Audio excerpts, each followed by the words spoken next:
Be sure to register for the online class I teach on the weekend.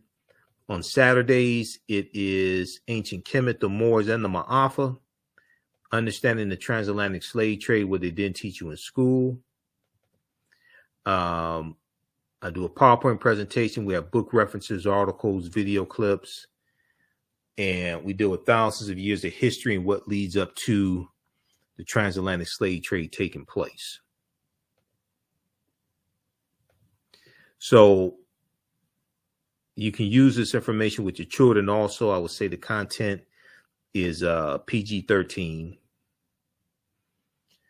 and it's very interactive. You know, we have a ton of information in it. It's very visual. We deal with ancient Africa. We deal with the Nile Valley region of Africa, ancient civilizations, and we go throughout history and deal with, you know, what leads up to the transatlantic slave trade taking place.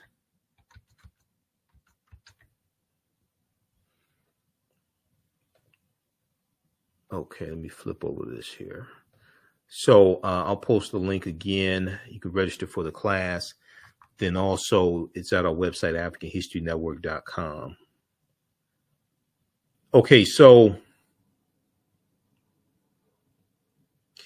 some of the things we deal with in the online course, we deal with the 800-year occupation of Europe by the Africans known as the Moors. We deal with some of the origins of Freemasonry, and we deal with similarities between the layout of Washington, D.C. and ancient Kemet also. Tony Browder deals with this a lot in Egypt on the Potomac.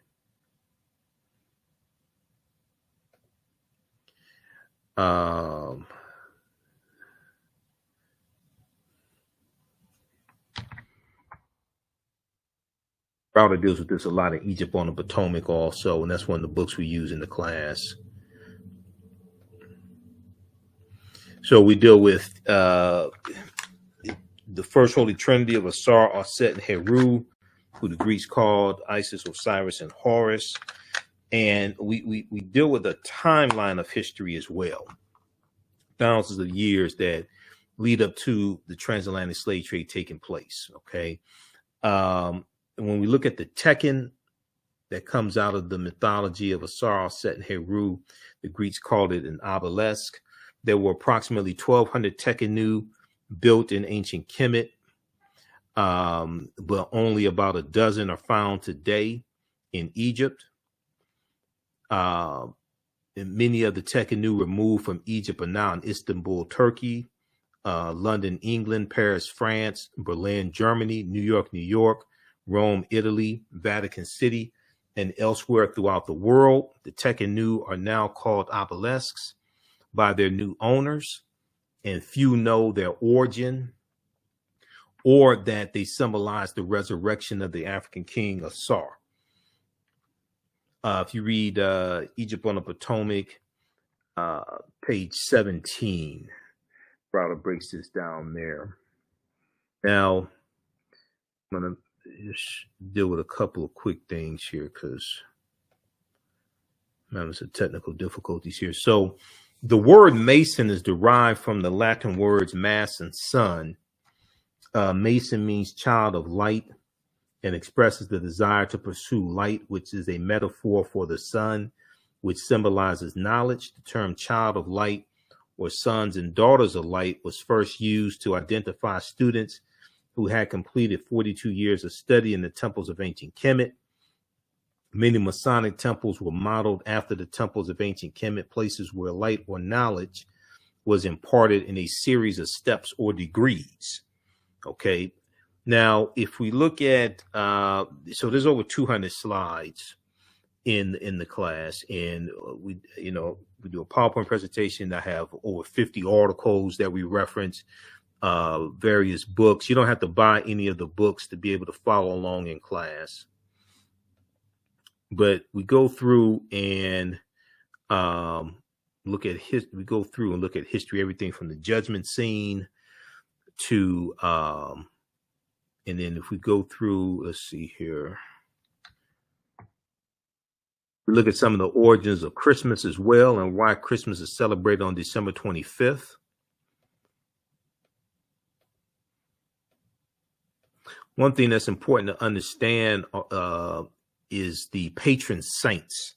We look at Sinterklaas and Saint Nicholas, because Saint Nicholas was a real saint. He was an African man, 4th century Myra, and was present day Turkey.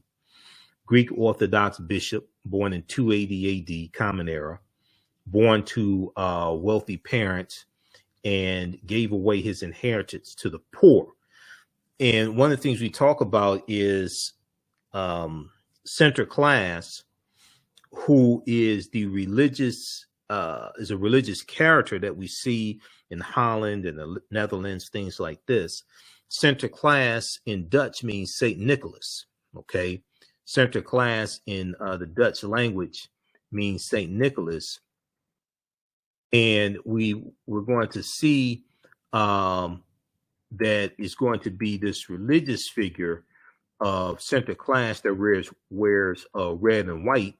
We're going to see that it's this religious figure that then gets transformed into Santa Claus. Okay, it's this religious figure of Sinterklaas that gets transformed into Santa Claus, and Santa Claus wears red and white also. We're going to see that Sinterklaas gets introduced by the Dutch to the U.S., to the colonies in the early 1700s, even before the American Revolutionary War. You have an influx of Dutch coming in, and they bring Sinterklaas with them. Okay, and Sinterklaas has a sidekick who's a Moor named Zwarte Piete, Black Pete. So we get into this mythology in the class, and this deals with the dehumanization of the Moors also. Okay, Zwarte Piete means Black Pete, and one of the versions of the story, Black Pete is a Moor who is really a slave to Sinterklaas. Some say a servant, some say a slave to Sinterklaas. But Black Pete was introduced in a children's book in right about 1850, and you have this parade of people dressing up as Black Pete in the Netherlands around December 5th, and they're wearing they put on blackface makeup, afro wigs, red lipstick on their lips, things like this, to imitate Black Pete. Usually gold hoop earrings as well, to imitate Black Pete. But this is very dehumanizing, and each year there's more and more backlash against this celebration that takes place. All right. Dominique said, thanks for being consistent. This ain't easy, trust me. So we deal with the origins of the, Immaculate Conception story and the virgin birth and the adoration, things like this. These are very ancient stories that date back to at least 3300 BC in ancient Nubia, Ta-Nehisi. These are stories retold over and over again, adapted to various people's cultures.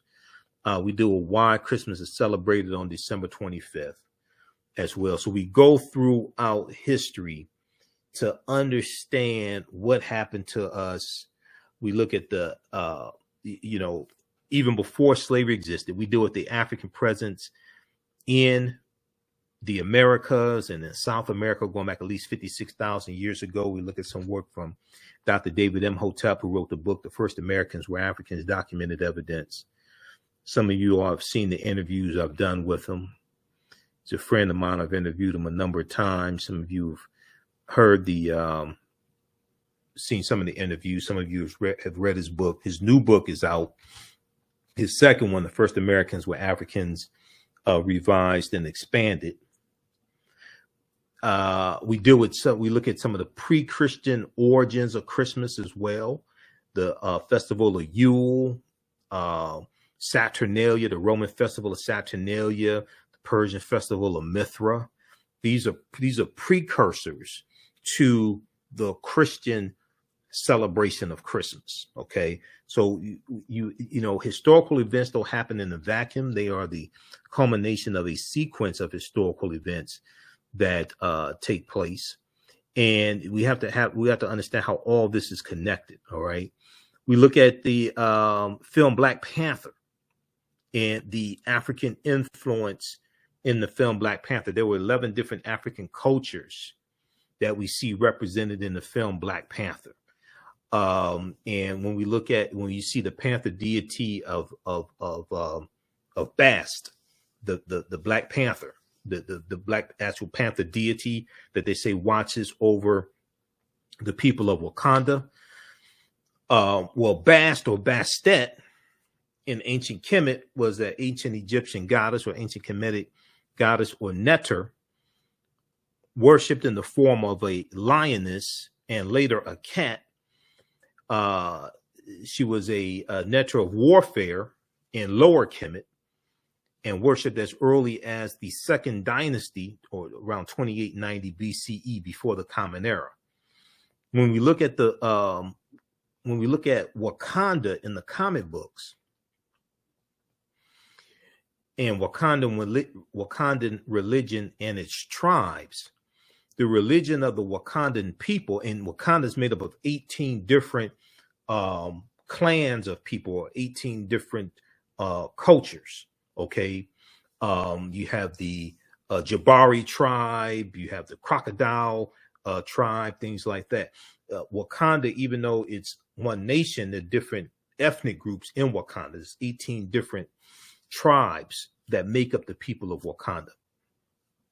So the religion of the Wakandan people first developed through the pilgrimage to the land.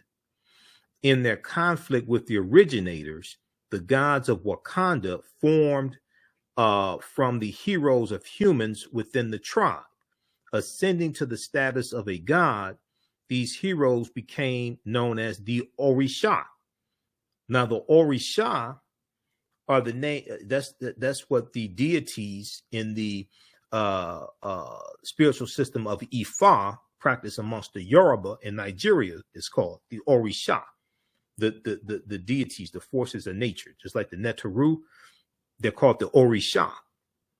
Taking the names Koku, Thoth. Now, Thoth is what the Greeks call Dehuti.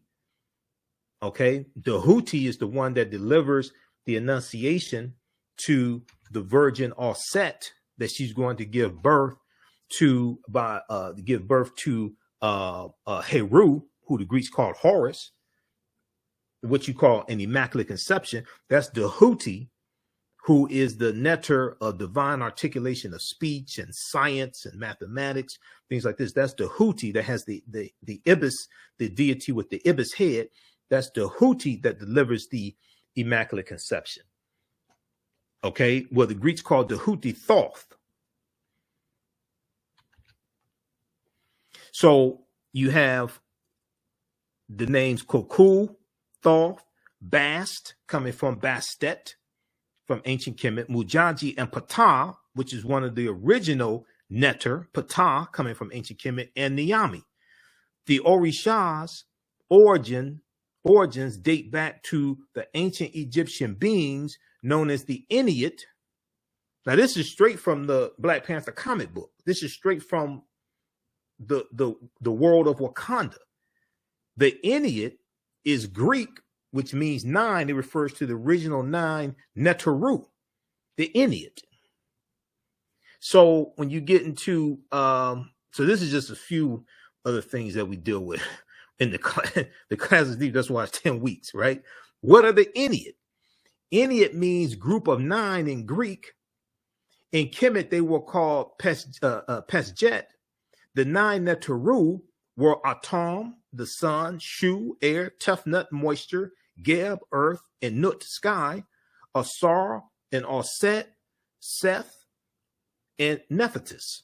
Okay, You read pages 274 to 277 of Ancient Egypt by Lorna Oakes and Lucia Galen, and also Nile Valley Contributions to Civilization. They break this down, dealing with the Ennead. Well, that's all in the Black Panther comic book. So when we deal with the Black Panther and especially the movie Black Panther, I've done lectures on this. I mean, the Black Panther, man, reconnects us to African history and culture. It's a deep movie. I had to do a lot of research to really be able to do my lectures dealing with the film Black Panther. Okay, so and then the language spoken in the film Black Panther is isiXhosa. isiXhosa is a Bantu language. All right, just like Kiswahili is a Bantu language as well. The language spoken in the film Black Panther is a real language. It's isiXhosa, and it's spoken in Southern Africa. Okay, so we deal with different African nations and civilizations like Carthage. Okay, and we deal with Hannibal Barca. Okay, Hannibal in the Battle of Cannae, 216 BC, and what happened to Carthage? Carthage destroyed by Rome, 146 BCE, before the Common Era. We deal with Ta-Nehisi. We deal with Great Zimbabwe. It's a ton of information that we deal with in the class. Okay, so this is a 10-week online class. Now, we do the sessions live. All the sessions are archived and recorded, so you can go back and watch it anytime. Okay, you can go back and watch it as much as you want to, and even after the 10-week online course is over with, these are actual slides from the class, by the way. After the 10-week online class is over with, you can still have access to the full class. You can watch it as much as you want to. Right? And we deal with the Moors, the Africans known as the Moors, going into the Iberian Peninsula, today known as Spain and Portugal, in 711 AD. And they fight against the Vandals and the Visigoths. And I wish we had never taught them, okay? Because everything we taught the Europeans came back to kick us in the behind. George G.M. James talks about the Moors and stolen legacy. He said the Moors were the custodians of the ancient Egyptian mystery system. The Moors are taking the teachings from the Nile Valley region of Africa into Europe, and this is going to bring Europe out of the Dark Ages. And when you look at Columbus is using nautical instruments based upon technology that the Moors introduced into Europe. All that stuff came back on us. The Moors introduced something called a fire stick. Dr. Jose Pimenta Bay talks about this. They introduced something called a fire stick, which is a long stick that fire one projectile. The Europeans are going to take this and create the first firearm in Europe in mid 14th century AD, right around 1346 AD. So when they're going into these lands and conquering people, they're taking firearms, the cannon, the Bible, alcohol, disease, all types of things. All this stuff comes back to all of this comes back to kick us in the behind.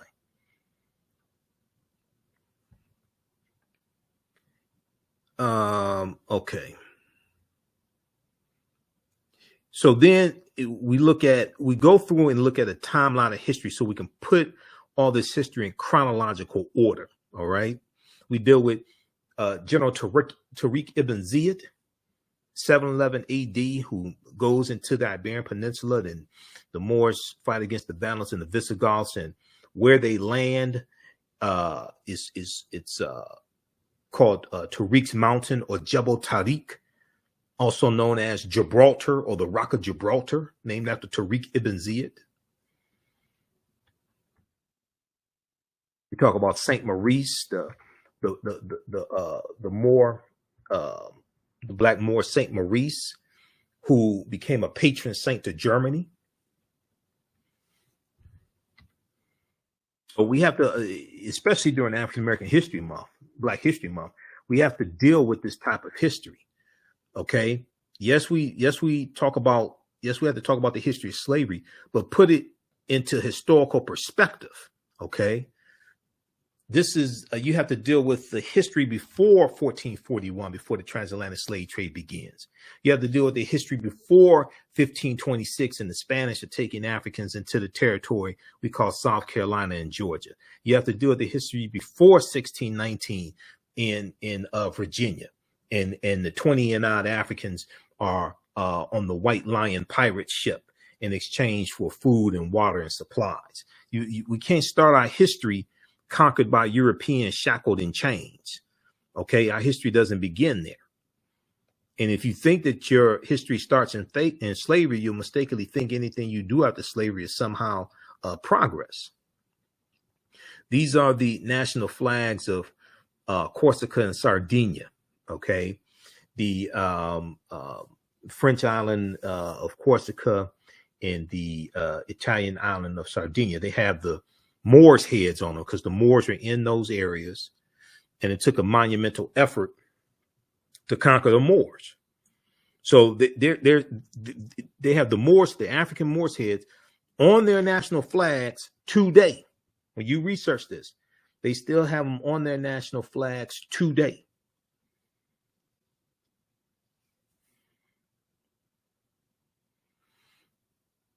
Okay, and then we deal with things like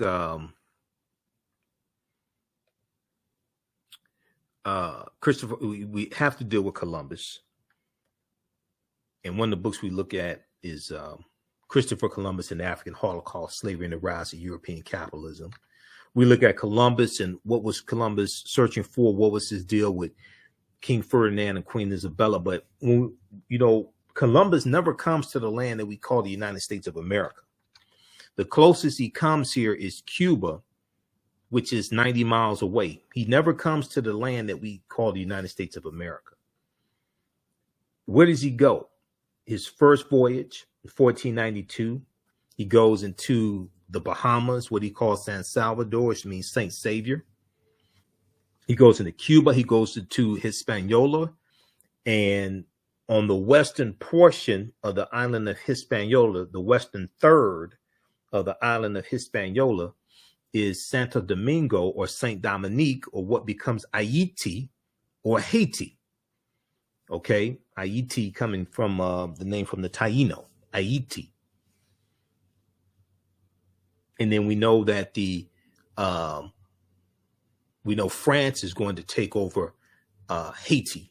Okay, take over and they'll take over that western third called Saint Dominique, and then you have the Haitian Revolution, 1791 to 1804, and the Haitians are going to call it Haiti. Those Africans are going to call it Haiti. But because of the Haitian Revolution, and because partly because France is spending so much money, about to go bankrupt, fighting the Haitians, they sell the land that they have here, the Louisiana territory, 828,000 square miles of land for less than 3 cents an acre. The U.S. buys that for about $15 million. And what this does is this doubles the territory of the U.S. at the time and increases the need for more African slave labor here in the U.S. because the U.S. carves out about 15 states out of the territory that they buy from France. Now, we know France stole it from Native Americans and African people who were already here. France had no legal claim to it.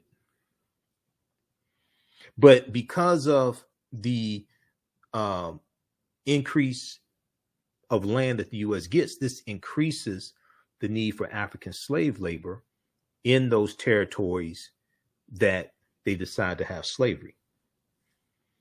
So we get to see how all these different historical events are connected. And Cuba, Haiti, Jamaica, these Caribbean islands that were conquered by Columbus over 500 years ago have never recovered from what happened to them. They've never recovered from what Spain did to them. They never recover from what Spain did to them, or Great Britain. We know that Great Britain takes over Jamaica and colonizes Jamaica. Okay, Jamaica, they never recover from that. This is why many of these Caribbean nations are seeking reparations from these European nations, rightfully so. All right, so this is just a brief overview. There were over 200 slides in the class, okay? If you like this type of information, go ahead and register for our online class. We have the link in the thread of this broadcast here. And this helps support the African History Network. This helps us stay on the air, keep broadcasting, pay the bills. And the class is on 2 different digital platforms. I have to pay each month for those platforms. So this helps support all of this. The class is on sale, only $80, regularly $130. It's a 10-week online class. It takes a lot to teach the class. I teach that class on Saturday. On Sundays, I teach from ancient from the Civil War to the Civil Rights Movement and Black Power, 1865 to 1968.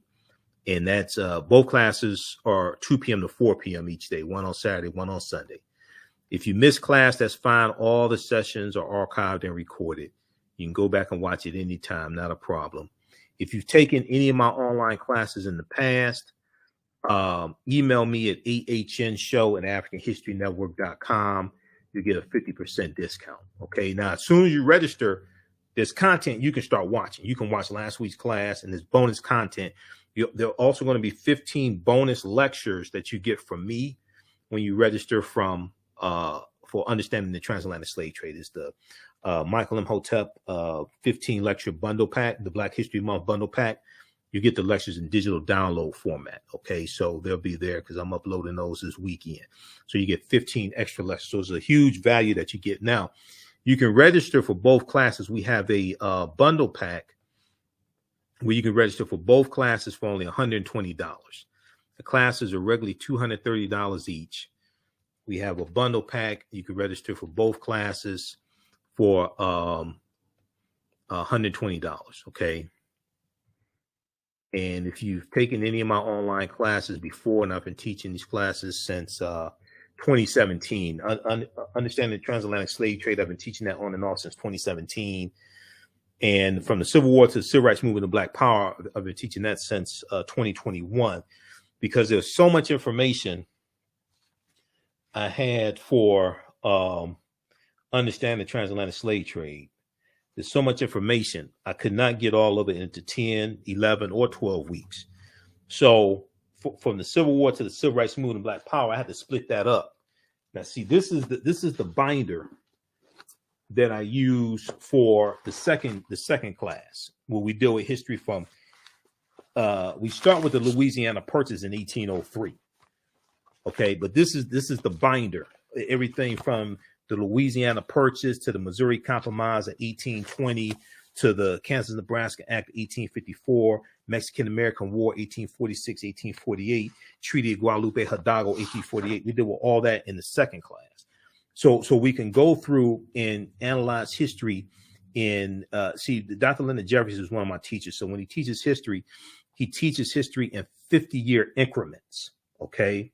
So this is where I learned this from. So we go through in each class with from the Civil War to the Civil Rights Movement, 1865 to 1968. We go through and look at history in 10, 15, 20-year increments.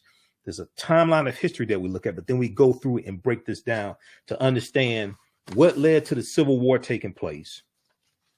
We look at the Compromise of 1877. We look at, like last week, the class we just did this past week, we looked at the American Nativist Party that was created around 1854 called the Know Nothings. And this is they were created right before the Republican Party was created in 1854, because the Republican Party was created as a backlash to the Kansas-Nebraska Act of 1854, which allowed the territory out west. It left up to the people moving to that territory to determine whether or not they were going to have slavery, which infuriated a lot of abolitionists. Okay, this allows slavery to spread, and you're going to have armed conflict in the Kansas territory called Bleeding Kansas from 1855 to 1859. You have armed conflict between pro-slavery and anti-slavery groups in the Kansas territory. It's called Bleeding Kansas, right? These are events that lead up to the Civil War exploding. The Civil War didn't just happen out of anywhere. They were trying to keep a civil war from happening going back. When you look at things like the Missouri Compromise of 1820, which dealt with organizing the land that the U.S. got from the Louisiana Purchase of 1803. And the Missouri Compromise of 1820, it allowed Missouri to come into the Union as a slaveholding state and allowed Maine to come in as a free state because they kept a balance between slaveholding states and free states. So in 1820, there was 11 slaveholding states and 11 free states. So they kept a balance, but the Missouri Compromise passes Congress. Okay, this becomes law, passes Congress, and it states that slavery is prohibited in the remaining territories. Okay, this is organizing that land that the U.S. got from the Louisiana Purchase. Well, in the Dred Scott decision, March 6, 1857, the U.S. Supreme Court rules that the Missouri Compromise of 1820 is unconstitutional, which nullifies Dred Scott's argument because Wisconsin was one of the territories that Dred Scott was taken into. Wisconsin was free territory because of the Missouri Compromise. The U.S. Supreme Court ruled that the Missouri Compromise is unconstitutional. Now, the Kansas-Nebraska Act of 1854 is going to replace the Missouri Compromise, but here you have the judicial branch of the federal government interpreting law from the legislative branch of the federal government, and they nullify Dred Scott's argument. A lot of people say, oh, they said, no black man has a right, another white man has to honor, and black people can never be citizens, things like this. They don't read the rest of the ruling. They rule that the Missouri Compromise is unconstitutional. So that's 1857. Now that's after the Fugitive Slave Act of 1850 became law, which is part of the Compromise of 1850, which dealt with 5 bills to organize the land that the U.S. got from Mexico after the Mexican-American War ended. So we go through history and look and see what leads to the Civil War taking place, 1861, 1865, attack on Fort Sumter, April 12, 1861. After Lincoln wins the presidential election, November 6, 1860. He's the Republican candidate for president. The Republican Party is only 6 years old at this time. Republican Party wasn't founded until 1854. They're only 6 years old. 6 weeks after Lincoln wins the presidency, becomes president-elect, South Carolina becomes the first state to secede from the Union, December 20th, 1860. And this is going to lead to the Civil War exploding. Then we deal with the Reconstruction era, 1865, 1877, which is not taught a lot in schools. And teachers don't really know about the history of Reconstruction. Okay? Teachers really don't know about the history of Reconstruction. So I'm going to show you this, and then we got to get out of here because I have a lot of work to do. And I have to teach 2 classes this weekend and do a presentation. And I have to do Roland Martin Unfiltered on Friday. And I do my radio show Sunday night, 9 p.m. to 11 p.m. Eastern Standard Time, the African History Network show. So we're on Monday through Friday, 11 p.m. to midnight, but Sundays we're on 9 p.m. to 11 p.m. Okay, so let me close this here. Time Magazine has this piece. I did a presentation for Tech Town here in Detroit. What was that, Tuesday? Wednesday? Did it Tuesday for Black History Month. I did a presentation for them. I was on a panel discussion dealing with reparations for Zeta Phi Beta Sorority Incorporated on Wednesday. Today was my slow day, by the way. Today was the way this week is going. Thursday was my slow day. This article right here from Time Magazine. We talked about it before here on the show. This is crucial. The new report finds that 45 states are failing to teach students about the period that shaped race relations after the Civil War. This is dealing with Reconstruction. This article is from January 2022. Okay, from January 2022, 45 states out of 50 are failing to teach students about Reconstruction. And when you read this article, this is from January 12, 2022. One of the things they talk about in here is they connect the political violence during Reconstruction targeting African Americans and white Republicans, but especially African Americans, to keep us from voting. They connect that to the January 6th, 2021 insurrection. Okay, which and that dealt with trying to overturn election results, especially nullify votes from African Americans. So all this history is connected. Okay, so read that one. All right, so look, we have to get out of here. So be sure to register for the online courses that I teach. How you all like this type of information? Give us a thumbs up on the broadcast. Give us a thumbs up. Give us a heart. Give us a like. How you all like this type of information? You can register for the online classes. I posted the link here. If you've taken any of my classes before, email me at ahnshow@africanhistorynetwork.com or the ahnshow@gmail.com. You can email me there as well. And you'll get a 50% discount also.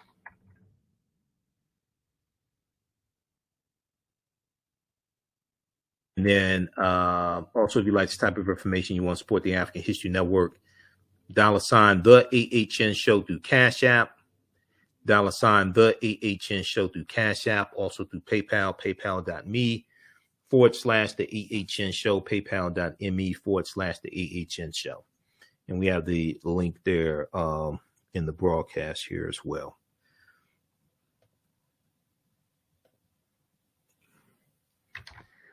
All right. Well, look, we have to get out of here. I'll be on Roland Martin Unfiltered on Friday. So you can watch on Facebook and YouTube, Roland Martin on Facebook and YouTube. You can download the Black Star Media app and watch there. Download the Black Star Media app to your iPhone, Android phone, to your devices, Roku devices. It's on 6 p.m. to 8 p.m. I'm a panelist each Friday on Roland Martin Unfiltered. We have to get out of here. Remember, right now is correct wrong behavior. It's not over till we win. Wakanda forever. We'll talk to you tomorrow. Peace.